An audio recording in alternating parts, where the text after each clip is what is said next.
I'm here with Fran Hauser, and I'm very excited. Fran, you have written now two books. One in 2018 called "The Myth of the Nice Girl," and another one which is actually right behind you that you are launching in March.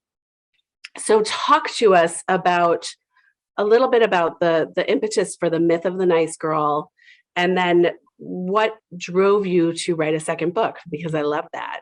Yes. Well, Mary, thank you so much for having me. We've been talking about this for a while, so I'm happy that we're finally doing it. Me too. Um, so, the myth of the nice girl, it's interesting. The idea for that book actually came from a very good friend of mine, Patricia Karpus, who I worked with back in the day at AOL. And she was just always really curious about my leadership style. Like she was interested in um, the idea of like being able to build and run a successful business while at the same time being kind and compassionate. And she was so curious about it that she actually interviewed all of my direct reports at one point. Like she just kind of took it upon herself because she really wanted to understand how I lead and the actual practices that I use. And she captured all of those interviews and sent them to me. And said, you really need to write a book, Fran. Like this leadership style that you have is really special. So she planted the seed. And then of course, over the years, life got in the way. But I think really the tipping point for making the decision to really, to focus and get that book out into the world was a blog post that I wrote for Forbes called Nice Girls Finish First. And it ended up becoming one of the most popular posts in their mentoring series. I started hearing from women all around the country who talked to me about this double bind that they were in, this idea of if I show up to work in a way that's too nice, I'm thought of as a pushover. And if I show up in a way that's too strong, I'm thought of as a bitch. And I don't know how to balance it. So that was really kind of that blog post was really the validation that there's a pain point here. And it was the momentum that I needed to find an agent and to get a publisher and to really put the book out into the world. And what's amazing is, that book has been translated now into 6 languages. So it's a message, this idea of like, you don't have to choose between kindness and strength when you lead, is a message that's resonated globally, which is so exciting. And so while that book was really about like, how do we show up as our authentic selves at work? That was really the focus of that book. Right. This book that's coming out in March, Embrace the Work, Love Your Career, it's really more expansive. It's about how do you build a career that you love? And the idea came to me actually last year at this time. I was noticing that so many of my friends and colleagues, mostly women, were really struggling with their career purpose, their path. We hear a lot in the media about all of the women that have been forced out of the workforce, right? And it's heartbreaking. Mm-hmm. There are also millions of women, though, who they're still employed, but they have all these questions. They're wondering, like, is this it for me? Like, is this going to be my career, or is there something else? And I really wrote this book for them, and it's different than the myth of the nice girl in that I have a copy of it here too.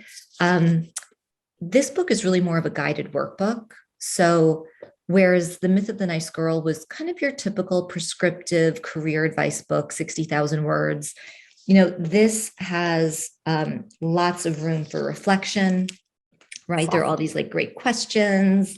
And there are affirmations, and at the end of each section, there's a coloring break and there's a meditation. So it's a much more holistic approach, I would say. And I really wanted to make it fun, and just a little bit lighter because there's a lot of heaviness that we're all carrying right now. Yeah, I mean, I really loved that. I think it's fascinating too that, coming out of this, you were able to put this, pen to ink, so to speak, right? And create something that could be a guidebook for people moving forward. I mean, we live in that world, Fran, and this is what we do as coaches, is to help people pivot and help people look at the possibilities of where they can go from here. And I can't wait to give this to so many of my clients. It's going to be great. Great. I'm so happy to hear that. That means a lot to me. Yeah. So talk about the 4 characteristics of a career you love. Mm. So the 4 characteristics of a career that you love are doing work that you enjoy, doing work that you're good at, doing work that makes an impact, truly makes an impact.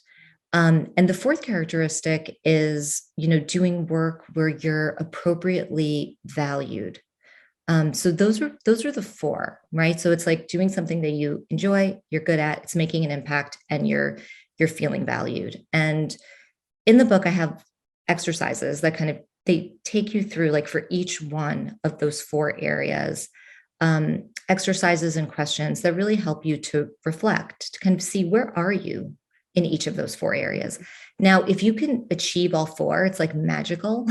But even if you can achieve like 3, like, that's pretty great, right? Like 3 out of the 4. So one of the exercises that I'd love to share, I mean, there's so many in the book, but one of the exercises that I think is really helpful, and it actually helped me pivot out of media and into startup investing, is where you take a look at your calendar over the last, I say 3 months. It could be a month, it could be 2 months, whatever works for you. And find those meetings, those projects, those interactions, those moments that bring a smile to your face. And really kind of like think about, okay, what was it about that interaction or that experience that was so rewarding and so fulfilling? Was it the problem that we were solving? Was it the people that I was working with? Was it the skills that I was leveraging? Like, really going deep into, why was that a moment that really resonated for you? And when you do that, you can really kind of get at, like, what is the work that I enjoy doing? Because the idea is that, sometimes you can figure out a way to double down on that work wherever you are working currently. It doesn't mean you have to leave. Right? What it could mean is that you might be able to find a way to do more of that where you are.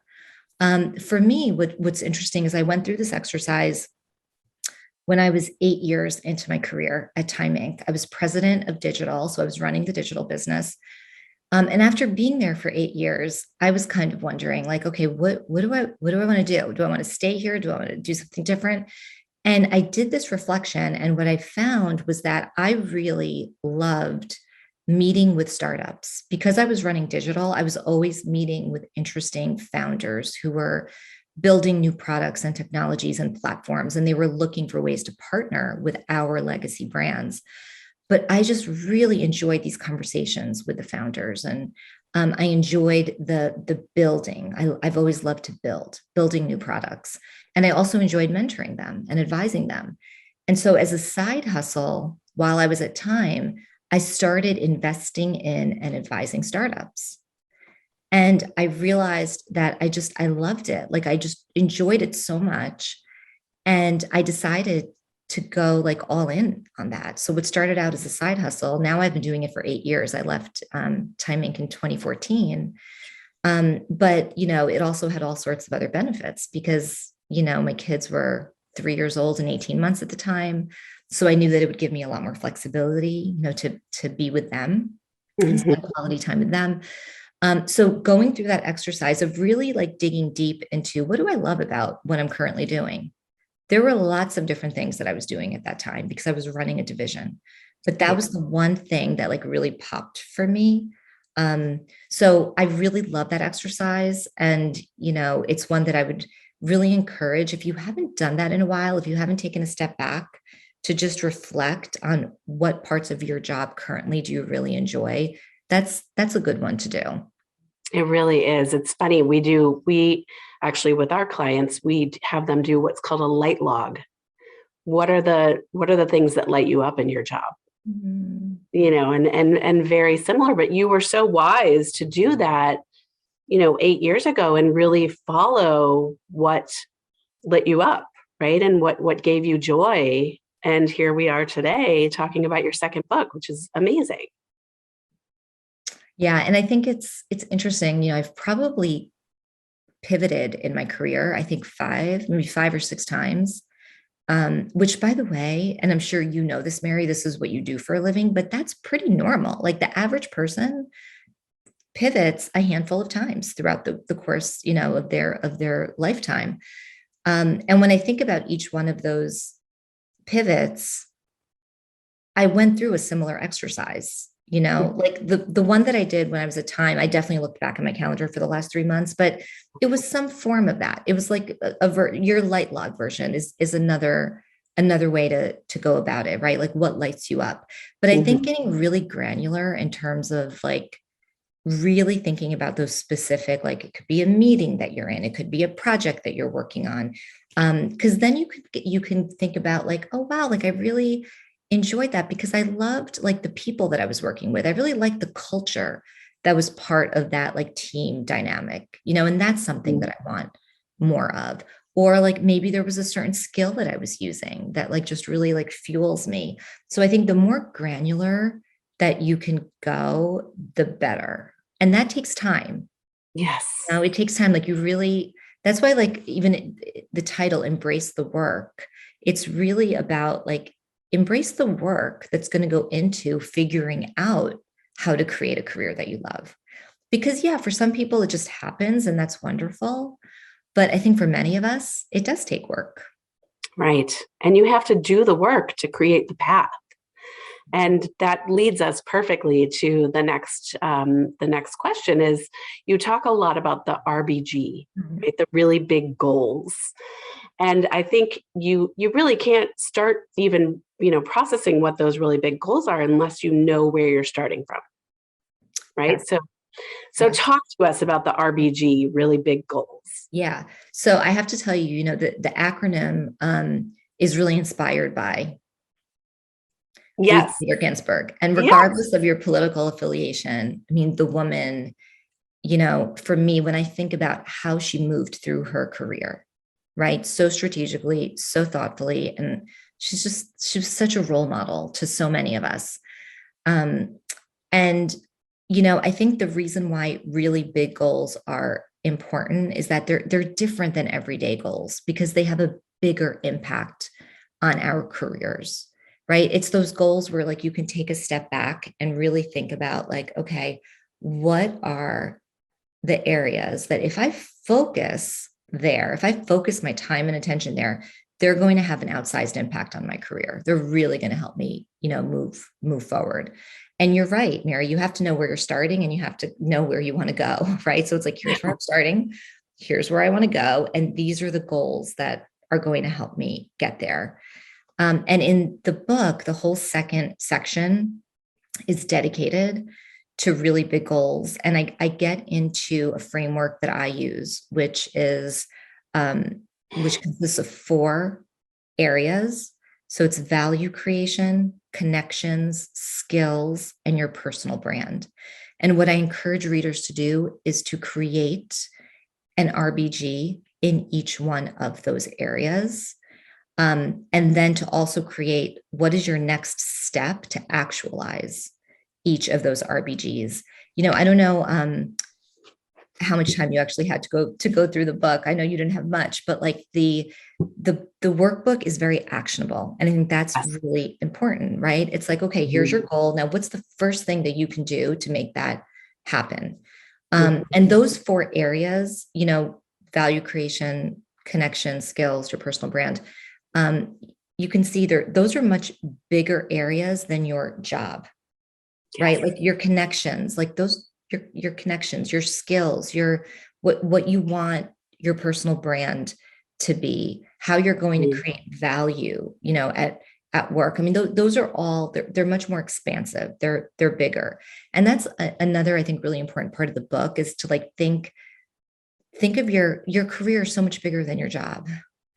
So it's like it's thinking bigger, thinking more expansively. and really truly being intentional about where you're spending your time. Yes, no, I think that's great. And what I loved about this new book as well is that you are actually giving people the space to do that, because so many people read books and then they're like, okay, I'm inspired, but now what? And you're actually helping them take it that step further so that they can go into action after you inspire them. Yes. And for me, that was like, it was just so important as I was writing the book. I kept thinking about the book as something that people do versus read. It's an experience. It's interactive. All those years of product development, digital product development, where we were so focused on user interface, like user interface was a really important part of this book, like even down to like, are we leaving enough space for people to write? And, like, are the lines too close together? I can't tell you how many times we printed the pages and, I practiced writing. And then the other really great thing too, is that going back to the actionable part is, you have all of these checklists in the book and, this career action plan, right, that you can fill out. But there's also digital versions of a lot of these worksheets, right? Because like many of us, like I love to write in a book. I love the tactile feel of it. But it's also nice to have the digital where you can Yes. type into it if that's your preference. Yeah. So you're speaking to all different types of people so that it will actually help them along regardless of what their preference is, which is really great. Yeah. Yeah. So you talk about limiting behaviors and, saying yes too much, maybe not saying no enough. Talk to us about these limiting behaviors and how we can overcome that. That's just such a big one for me. I think that, when we talk about having this career vision and having these really big goals, I mean, it's meaningless if you don't create the time and space to actually focus on those things, to focus on your goals, to focus on your priorities. And, Mhm. in the research that I've done, women have a really hard time saying no. And, I did some research with about 400 women because I really wanted to understand why. Why do we have such a hard time saying no? And it's complicated. I literally like 15 reasons came back, from FOMO to people pleasing to this like martyr syndrome, like I have to take it all on, to some women just really like to feel like they're achieving things and like checking things off the list. I mean, it's complicated. So I always say that if this is something that you struggle with, if you have a hard time saying no, the first step is understanding your why. Like for me, it's people pleasing. It's always been people pleasing, and it's important to understand your why, because when I get that request in my inbox asking me to participate in something, if I am about to say yes, I have to take a step back and literally ask myself, like, are you in people pleasing mode? Do you know, like, or is this really something that's aligned with your priorities? Or maybe it's just something that's going to bring you joy. And that's a great reason to say yes, right? But to be really thoughtful about, is this something that I really want to do right now? So being aware of why you have a hard time saying no so that you can check in with yourself, I think is really important. And then the other piece of advice that I always like to share is that, you know, you can say no kindly. Like you can say no. I have this little in the book. I have like 4 steps to saying no kindly, so that when you're writing an email response, the first step is to say thank you. Thank you for the invitation. Thank you for thinking of me. Not to start out by saying I'm sorry. I'm sorry I can't, or I'm sorry I'm not available. But it's just, gratitude. So when you start out by saying thank you, and then you can say, I'm heads down working on whatever it is that you're working on. So I won't be able to participate. And, just wish them the best. And that's it. It's like, those are the 4 things. It's thank you. I'm heads down, blah, blah, blah. I won't be able to participate. I'm rooting for you, or, however you want to end it. The other thing is, there's sort of this like sweet spot between yes and no, where sometimes like I know that I don't have the time or energy to take on the full thing, but maybe there's a way that I can help in a lower lift sort of way. So maybe it's I won't be able to attend the event, but I'd love to help you promote it on social media, or um, founders reach out to me a lot, to look at their pitch decks. Like, I'm unable to, this isn't in my sweet spot. This isn't part of my investing thesis. But I'm happy to connect you with a potential investor, right? Forwarding an email to make an introduction takes 5 minutes versus 2 hours of my time to review the deck and then to give feedback. So sometimes if you feel like, wow, this person just recently did me a favor, I really, I want to reciprocate, I want to be helpful. There are ways to do it where you don't have to fully participate, right? So it's just being thoughtful, just being really thoughtful and really intentional about where you're going to engage. I read a stat the other day that was shocking to me that most people are only productive for 2 hours and 53 minutes out of an 8-hour workday. Wow. So if you think of like all of that time that is going to waste, right? Mhm. That's 6 hours out of an 8-hour workday, right? And we know most work days are even longer than that. But so I feel like it's so important for us to have that power and have that control over our time and energy, because there are most precious assets really at the end of the day, right? So that you can create when you say no or when you take something off your list. Or, I also talk about this idea of like changing the way that you work. I know for me, when I came back from maternity leave, I had to really let go of perfection. Like I realized that I was spending so much time on formatting of internal reports, like, wanting to make sure that it looked beautiful before I sent it to senior management. Like, does it really matter at the end of the day? Like, isn't the substance more important than the form? Like, so it's questions like asking yourself questions like that. Are there ways where you can change the way that you work so that you can get some time back? Yes, yes. And I love that, starting with the gratitude, huge, right? And then thinking, okay, if I can't, how can I help this person? Right? You're Yeah. only one person. So, and your network is vast. So there's many ways that you can incrementally help that person, which people would very much appreciate. I literally just went through this last week where I was doing my 2022 planning. And for me, like I usually think about it in 4 buckets. So it's me, so like the self stuff. So it's me, family, career, and world. Mm. And world, like I do a lot of philanthropic work. I do a lot of volunteer work. I'm very involved in my community. What I realized though for this year is that when it comes to that type of work, I'm really going to leverage my connections more and make more financial donations as opposed to my time. Because for this year, like I'm really busy promoting this book.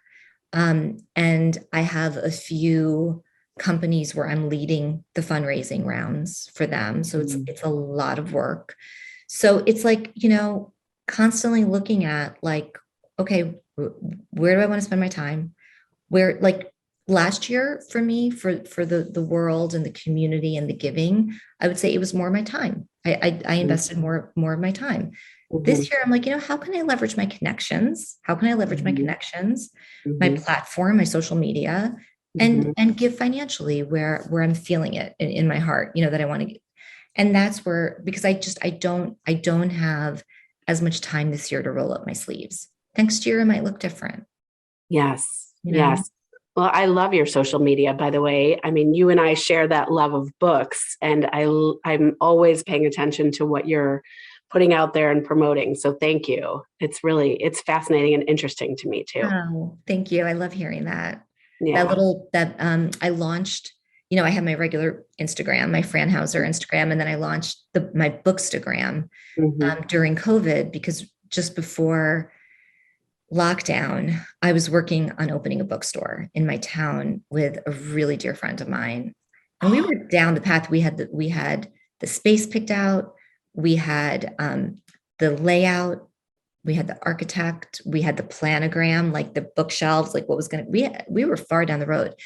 And then we went into lockdown and I was like, okay, this is not going to happen. So what can I do that will just fuel my love of books? And I thought, let me start this Fran's bookshelf on Instagram. Oh my gosh, Mary, I have had so much fun with it.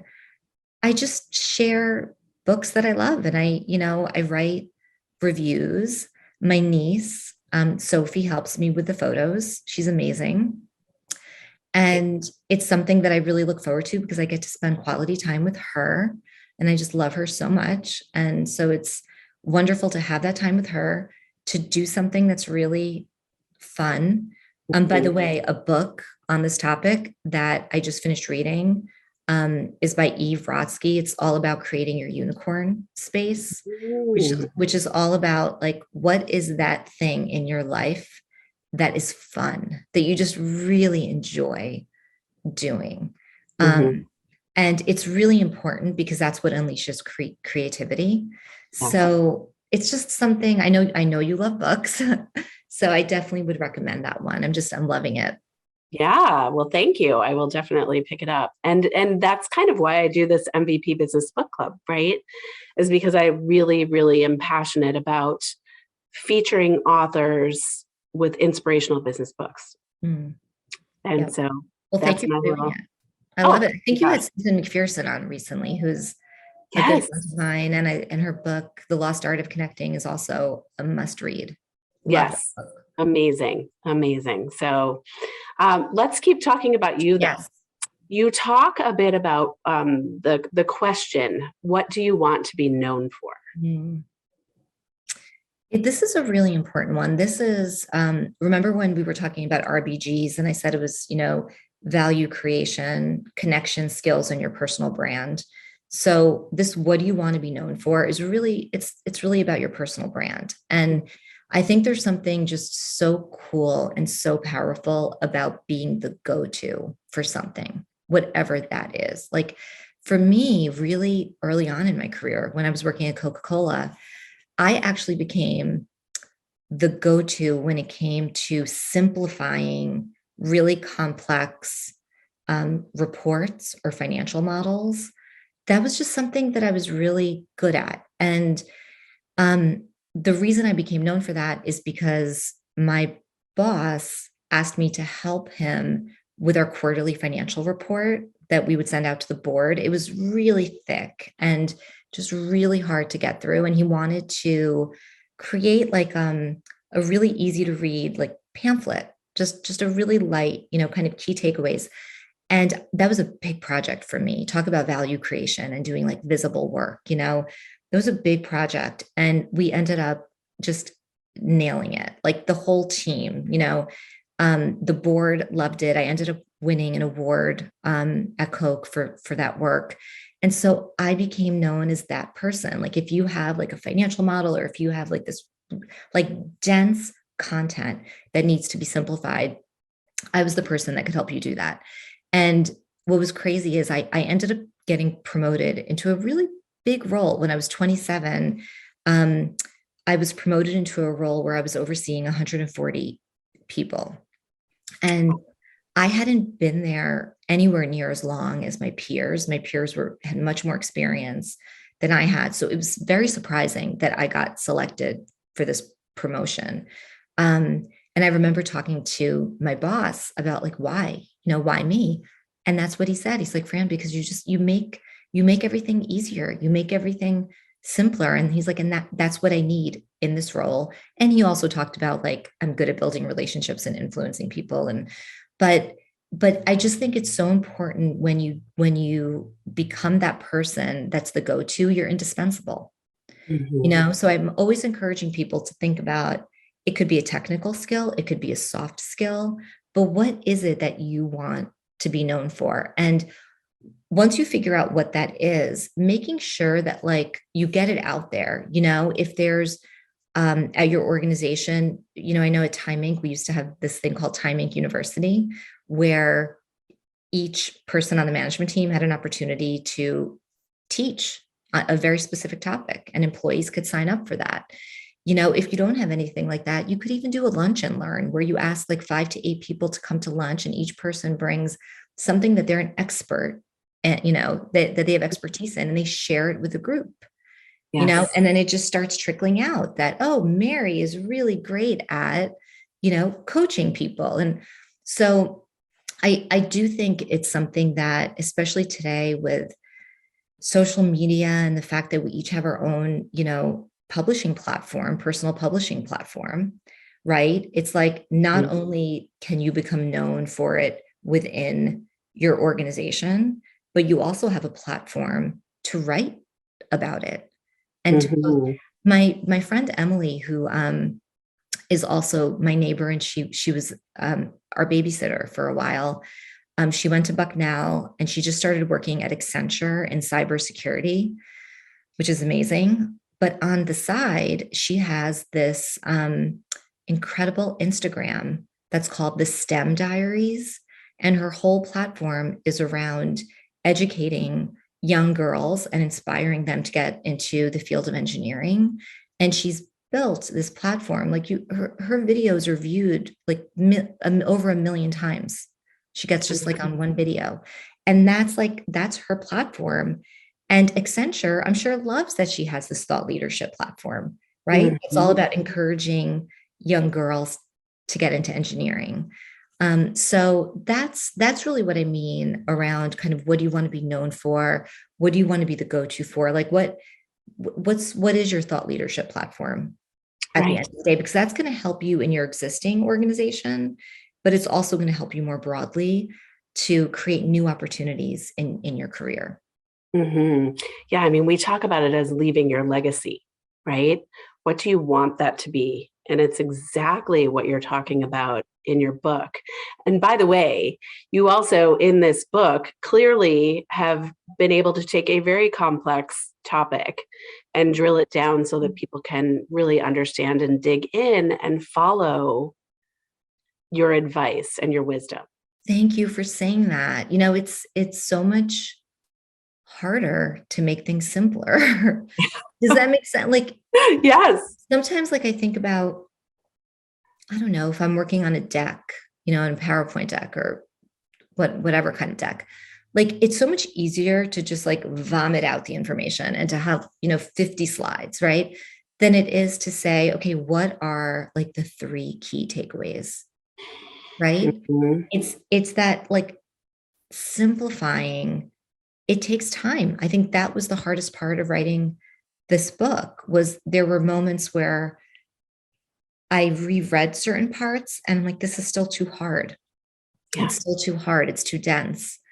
I need to simplify it further, which is why, also very often in the book, you'll see like the 3 ways or the 4 ways or the right, because those constructs and those frameworks, they just kind of help you get through it in a way that can even be enjoyable. I was going to say less painful, but can even be enjoyable. Enjoy it.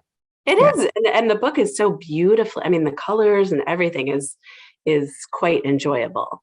It's interesting. I just wrote an article for PR Daily. I write a monthly article for them, and the New Year's one was going back to the basics with your intentions and keeping it simple, right? I mean, there's so much wisdom in simplicity. Oh, I just posted on social about, I love that exercise where you pick one word for the year, right? Yes. Instead of like, here are all my New Year's resolutions and here are all the things that I'm going to accomplish. And here, it's just like, what do you want your intention to be for the year?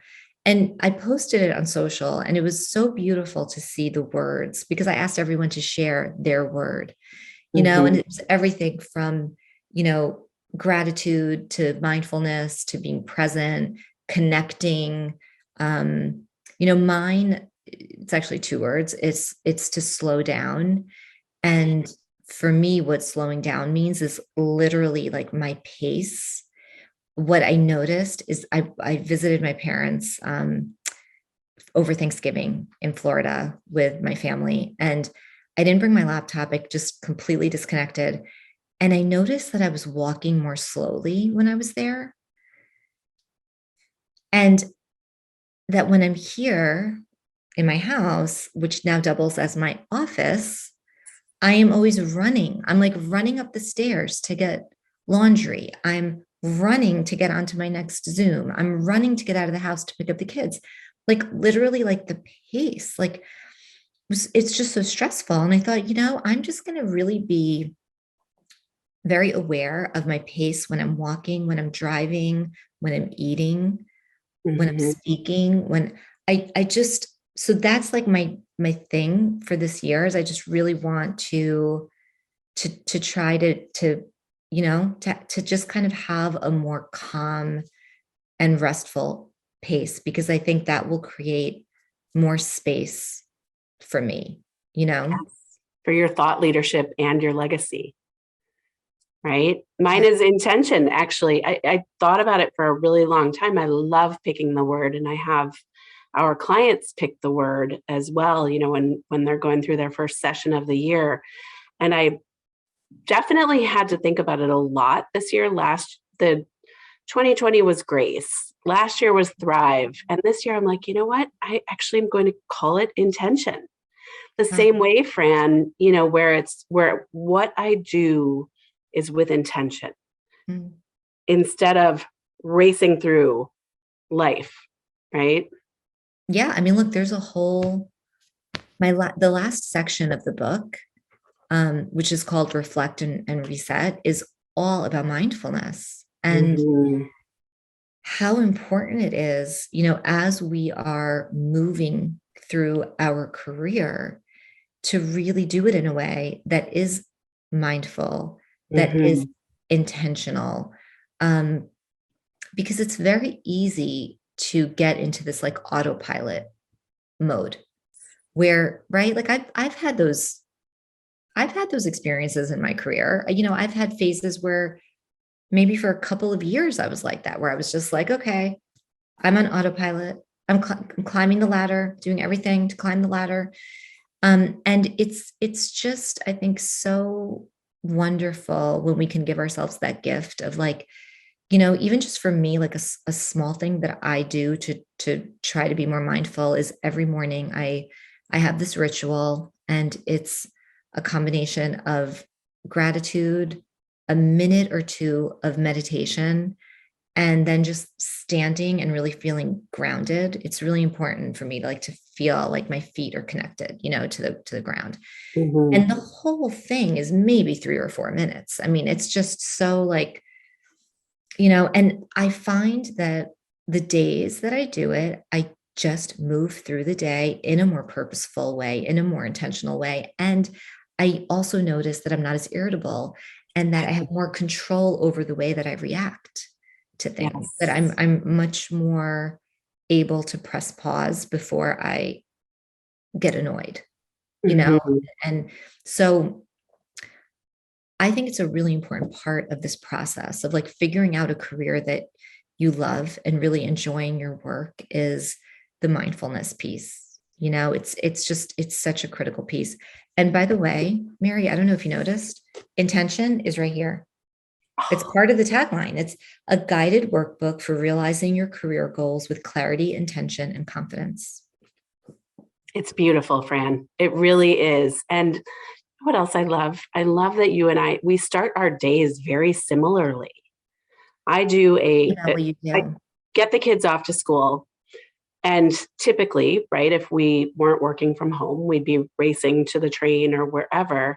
But instead, I get the kids off to school and I do a meditation, a gratitude intention setting meditation for for the day. And I totally agree with you. I mean, it just makes all the difference in the day.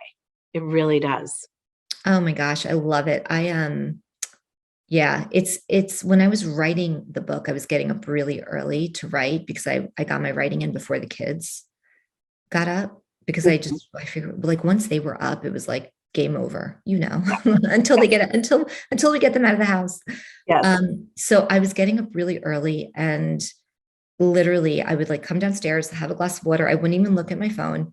I would just have a glass of water, and then I would do my morning ritual and then write. And it was really such a Mhm. great kind of miss it, because I wrote the book last spring.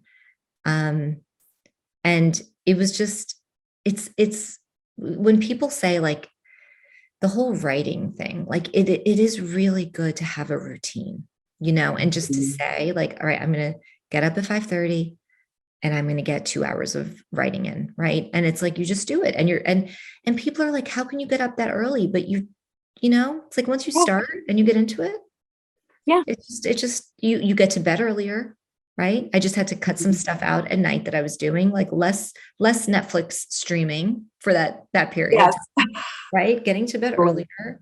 You do what you have to do. you do. And I love it. And so, you miss the writing. Maybe we'll go into book 3 eventually after you're done promoting this one. Maybe. I mean, seriously, I really love it. I think that's also why I enjoy writing for my blog and Mhm. social media, my newsletter, my monthly newsletter. Mhm. Um, and that's how I think about social media too. Like something will come to me, an idea or an insight, and be like, guys, this would be a great little thing to post on Instagram. It could just be like a paragraph or two. It doesn't have to be anything, Yes. longer than that. But I feel like that's what social media, it kind of gives me that opportunity on a day-to-day basis to Mhm. write, which is just Yeah. something I really enjoy. Well, I'm so glad that you're writing. So talk about another thing that you talk about in the book is building a dream team. Can you Hmm. talk a little bit about that for us? Well, this idea really came to me, this idea of a dream team, because I work with so many founders, and every single one of them has an advisory board. Mhm. And, their advisors are people who fill in the gaps. It could be expertise gaps. Like I have one founder who's like so strong on the marketing side, but doesn't have the technology experience. So she has this really great technology advisor. Or they're just great sounding boards, or they're, amazing at like opening doors and making connections. And I look at these founders and I'm like, oh my gosh, like their advisory board is such a critical part of their success. Mhm. And I kind of feel like everybody needs that, no matter what kind of job you have, no matter what kind of career you have, it's having that dream team. It's having those people that can be there to be a sounding board, to be a champion, to open doors for you, to help you think through decisions. And, like if you're working for a company, it could look like somebody internally who's a champion for you. I mean, I had the most amazing champions when I was at Time Inc. Like I think about Paul Kane in particular. He was the chief revenue officer, and he had access to the CEO. He met with the CEO all the time. So he was privy to information about reorganizations and restructurings. And like I was always top of mind for him, right? Like, oh, Fran would be great for that role. Oh, Yeah. she would be great to take that on, right? So having an internal champion is huge. Having a peer mentor. I think about like some of my mentors, like some of my best mentors were people that were my peers, but they maybe were just very different than me. And I felt like I could really learn from them because, maybe they had a different approach to leadership. You know, I was always more going back to the kindness and the compassionate, I I was always a little bit more I don't know what's the right word. I don't know if I want to say reserved, but I wasn't like the fearless, like in your face, super direct um kind of leader. But I Mhm. had peers that were.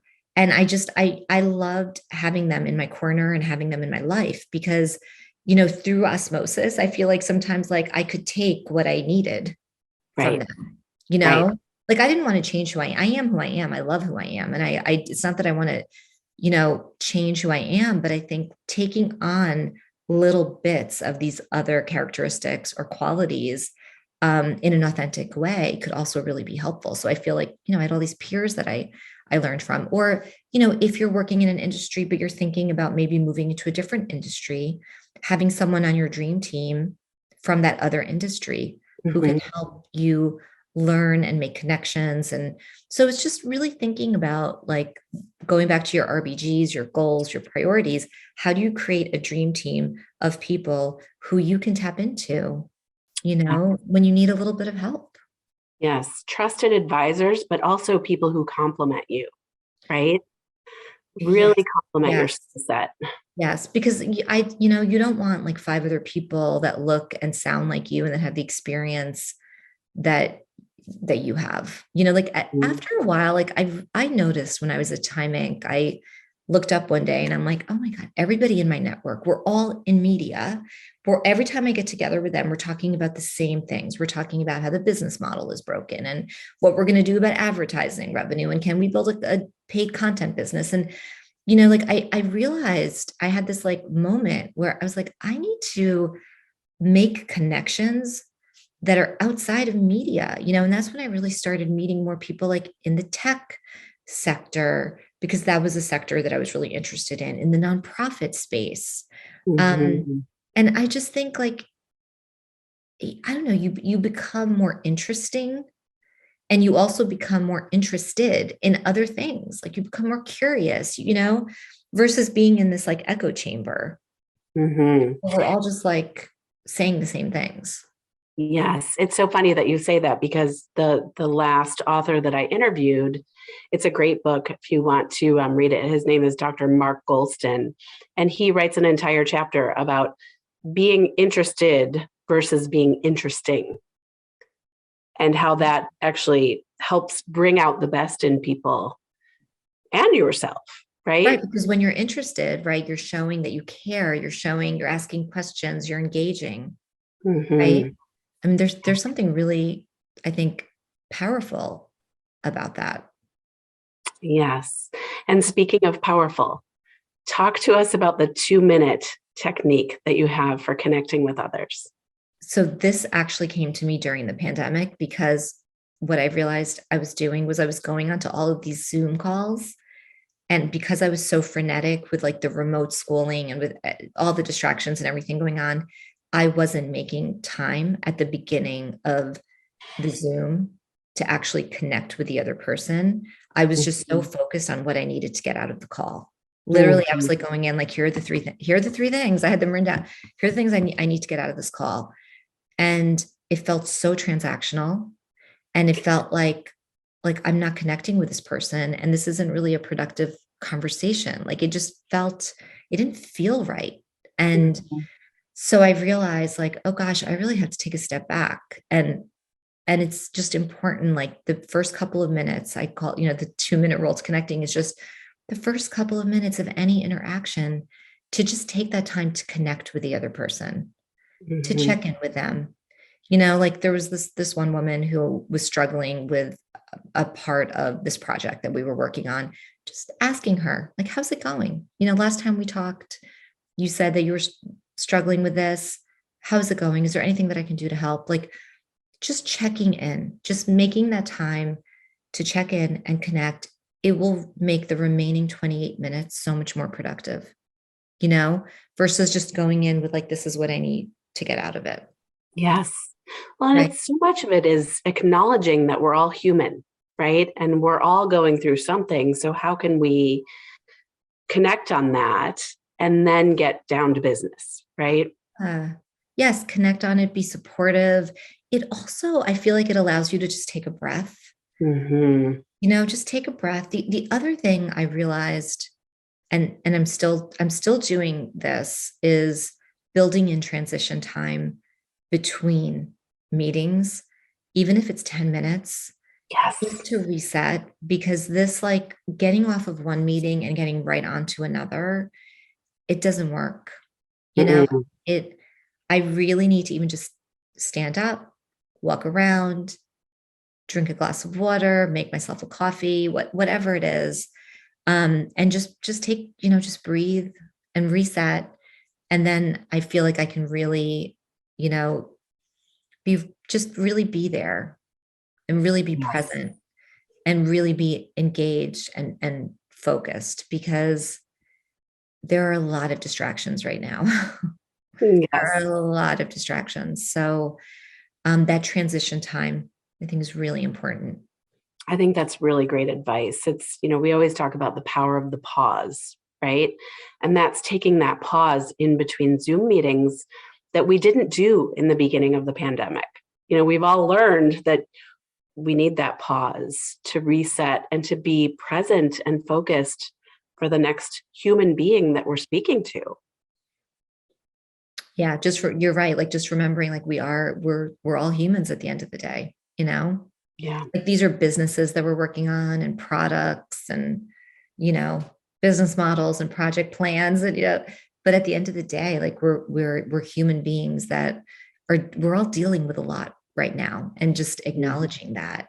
And also going back to your, I think it was your 2020 word, grace.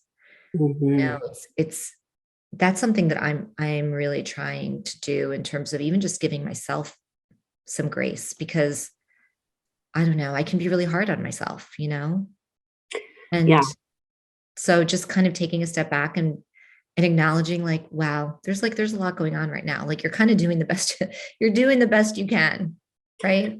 Yeah. And giving, I think that's so important, Fran, is just giving not only each other grace, but giving yourself grace. That's huge. And I think, as your readers are going through your book, that's really good advice too, is to give themselves grace to take it one step at a time as they work through the pages in your book. Mm, yes, because you don't have to rush through it. It's so it's funny, like the Myers-Briggs personality test, Yes. that the last characteristic, what is it? INT. So it's J, you could be a J or a P. And RP. Yep. J or P. And J, I haven't taken it in a while, but the last time I took it, I was a strong J. Like I like closure to things. Like I really like getting through things and then feeling that sense of accomplishment, right? And over the years, I've really had to learn like how to become a little bit more open and flexible. And I think with this book, like I would say, don't put that pressure on yourself that you have to get through it, in a couple of days. It's 6 sections, even if you said you're going to get through one section a week, or one section a month, like Yeah. whatever works for you, whatever works for you. Like there's no, I actually just wrote, speaking of Instagram posts, I haven't posted it yet, but I was thinking the other day about this idea of expectations. And so often, we come up with this idea of what we think others expect of us. And then we hold on to that, right? So first of all, we come up with it. We're like, oh, this is what everybody expects me to do right now. And then we take on those expectations. And there's no need to do that. Like you can create your own expectations of yourself. You actually Mm-hmm. have the power to do that. Like you can decide what your expectations are. And Yeah. this goes back to like getting through this book. You can decide, right? Like how much time you want to spend to get through it. You can jump around. You can start on section 3 if you want to, if that speaks to you, more than starting with section 1. So I Mm-hmm. just think this idea of like flexibility and adaptability, and it's more important now than ever, really, those traits. Absolutely. So talk to us a little bit more too. You mentioned empathy a lot in your first book and also in your second book. Talk to us about your views on empathy and being an empathetic person. Well, empathy, I believe, really, made me a better leader, a better business leader, a better people leader, when I was working in those big corporate jobs, and even now as an investor, as an advisor, as a writer, because I think when you can put yourself in other people's shoes and you can really kind of think through like, gosh, I wonder what they're thinking right now, um, when you do that, it creates trust, right? Because the other person is going to be more likely to trust you because you're showing that you actually care Right. about what's important to them. And Yeah. relationships are based on trust. So, it's this idea of like empathy leads to trust leads to relationships, and business is all about relationships at the end of the day, right? I have to tell you, I interviewed for my first book, I interviewed a lot of negotiating experts. And the one thing that they all said in terms of like what is the most critical success factor when it comes to negotiating, they all said, hands down, empathy. That when you bring empathy to a negotiation, again, if you start the negotiation by asking the other party what's important to them, what do you need to get out of this relationship? Right? What are those things? Like, what are the most important things that you are looking to get out of this relationship? If you start the conversation that way, I mean, you're just more likely to get to a win-win outcome. So empathy Hmm. is important in so many different ways. I agree. I agree. And I love that you shine a light on that. Hmm. I think it's so important. So, can you leave us, Fran, with 3 exercises to really help embrace the work that we love? Yes. So this is a hard question to answer because there are so many exercises in the book. But if I had to leave you with three, the first one is one that we talked about earlier, which is this idea of like really figuring out what is the work that you enjoy, the calendar exercise, right? Of like going back, look at your calendar, identify those meetings or moments or projects or experiences that were the most fulfilling, that really brought a smile to your face, and do the work to figure out why. What was it about those experiences that were so fulfilling?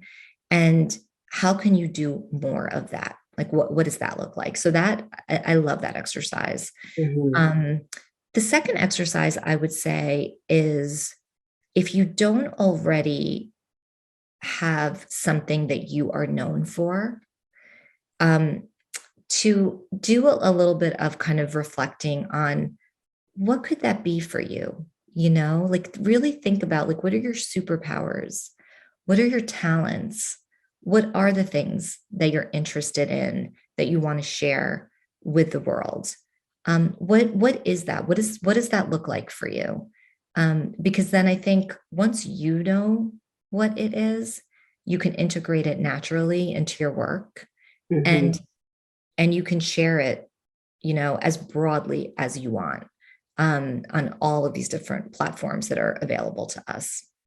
And then the third exercise, I love this idea of 1% of life is what happens, and 99% is how you respond. So this idea of how you respond to things, I think, is very tied to mindfulness. Hmm. And so, if there's a quick exercise that I would leave you with, it's come up with your morning ritual. Like, what is the thing that you want to do in the morning? It could be 2 minutes, literally. It could be stretching, it could be breathing. It could be saying a prayer, it could be writing down a few things that you're grateful for. Whatever that looks like for you, making a commitment to do that first thing or after you get the kids off to school. Because I really do think that that will help you in terms of how you move through the day, how intentional you are, how mindful you are, the decisions that you make, how you engage with people, how present you are.